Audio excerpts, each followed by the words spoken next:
જો તમને અમારો વિડીયો સારો લાગે તો લાઈક કરજો, સબસ્ક્રાઈબ કરજો અને આવા નવા વિડીયો જોવા માટે ચેનલને સબસ્ક્રાઈબ કરીને ઘંટી દબાવી દેજો.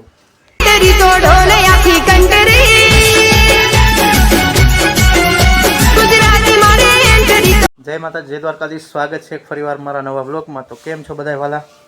આજે આપણે લઈને આવ્યા છે નવી રેસીપી, ફુલાવરનું શાક અને ગાંઠિયાનું શાક. તો આજે તમને બતાવું છું, થેટલી ઘી બન્યા રહેજો અમારા બ્લોગમાં કે કેવી રીતે બને છે ગાંઠિયાની અને ફુલાવરની રેસીપી. તો થેટલી ઘી બન્યા રહેજો મારા બ્લોગમાં. શું બા, આજે શાકની તૈયારીથી શું શાક બનાવવાના છે? ફુલાવરનું શાક કરવાનું છે અને ગાંઠિયાનું. બે શાક બનાવવાના. તો પેલા કયું શાક બને છે? પેલા ગાંઠિયાનું બનાવવાનું છે, પેલા મરચાં તળવાના છે. એવું છે. તો આપણે ફુલાવરને કટિંગ કરી નાખ્યું છે ઝીણું ઝીણું. અમે ટમેટા, ડુંગળી, અમે પેલા ધનિયાની પેસ્ટ બનાવી લીધી છે અને આ ગાંઠિયાની પેલા પ્રોસેસ, પેલા મરચાં તળવાના છે ને, મરચાંમાં પણ આવી રીતે વઘારણી અને પેલું જીરું એવું નાખીને મરચાં પણ તળવાના છે. આ તો તીખી મરચી છે ભાઈ, ફટાફટ ઉડ્યા છે. આ તો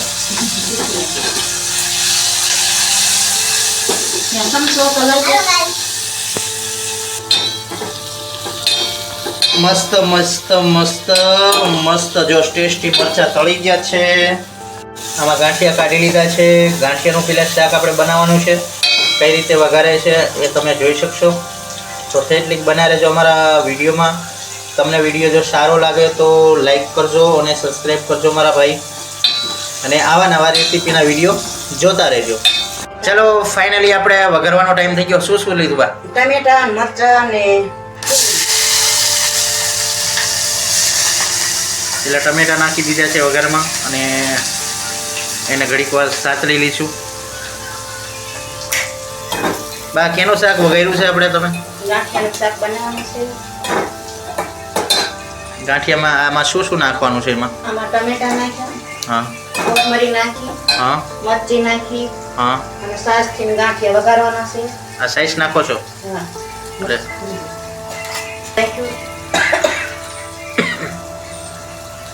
મરચું પણ નાખ્યું છે, મીઠું નાખ્યું, મીઠું પણ ટેસ્ટ અનુસાર. ગાંઠિયામાં જો કે મીઠું હોય જ છે. હવે ગાંઠિયામાં શું આમાં સાઈઝ નાખવાની? સાઈઝ નાખવાની છે. ગાંઠિયાને સાફ કરી સાઈઝ નાખી તો સરસ શાક થાય. રેસીપી મસ્ત મસ્ત સુગંધ આવે છે. ગાંઠિયા નાખ. હવે આ કેટલી વાર પાકવા દેવાનું? કઈ ઉકળી જાય એટલે ગાંઠિયા નાખી દો. ઓકે. હવે આપણે એમાં ગાંઠિયા નાખવાના છે. ગાંઠિયા નાખવાના શાક ગાંઠિયા. આ દેશી રીતે ગાંઠિયાનું શાક આવી રીતે અમે વઘારીએ છીએ. તો આવા જ વિડીયો જોવા માટે અમારી ચેનલને સબસ્ક્રાઈબ કરી લેજો, જેથી કરી અવનવા વિડીયો તમને જોવા મળી રહેશે. હવે પતી ગયું, બાકી આમ ચડવા દેવાનું છે. હવે બાજરા ગાંઠિયા નાખીને ઉતારી લેવાનું. એમ થઈ ગયું? હાલો, આ શાક એક તૈયાર થઈ ગયું છે. તો હવે બન્યા રહેજો. ફરીવાર પાછું ફુલેવરનું એક શાક વઘારવાનું છે. તો એમાં આપણે તપેલી મૂકી દીધી છે, તેલ નાખી દીધું છે અને ટમેટા અને ધનિયાની ગ્રેવી આપણે પેલું કટિંગ બનાવી લીધું છે. અને અમારા બાપુજીએ સુધારી છે ફુલાવર, આવ ઝીણું ઝીણું ઝીણું ઝીણું કાપીને કટકા કર્યા છે. અને એમાં પાણી નાખ્યું છે બા? પાણી નાખ્યું. એમાં પણ પાણી નાખ્યું છે. નાખો છો બાપ? રહી નાખી. પહેલા રહી નાખી છે, જીરું નાખ્યું છે,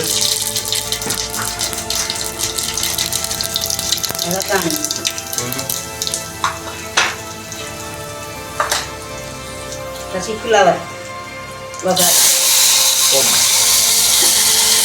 ફુલાવર ડાયરેક્ટ નાખી જ દેવા? ઓકે.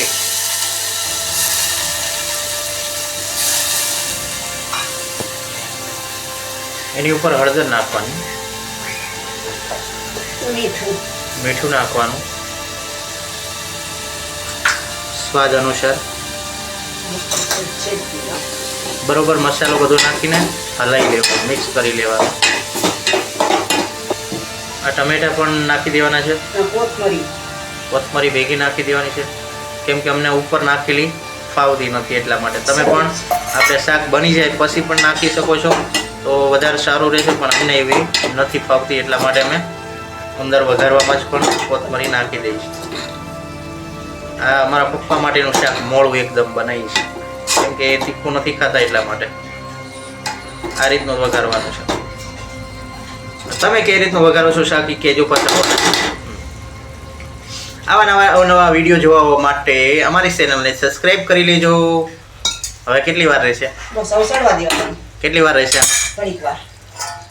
ઓકે, આવું બની ગયું છે મસ્ત મસ્ત ગાંઠિયાનું શાક છે, બાજરાના રોટલા છે, આ ફુલાવરનું શાક છે, મસ્ત મસ્ત દેશી મરચાં છે. આવો બધા જમવા. તો આજનો આવો હતો અમારો રેસીપીનો વિડીયો. કેવો લાગ્યો તમને લાઈક કરજો, કમેન્ટ કરજો અને સબસ્ક્રાઈબ કરજો. જો આવા નવા વિડીયો જોવા હોય તો લાઈક સબસ્ક્રાઈબ ને બેલ આઇકનનું બટન દબાવી દેજો. હા, જય માતા, જય દ્વારકાધીશ બધાને. ત્યાં સુધી આવજો. Bye bye.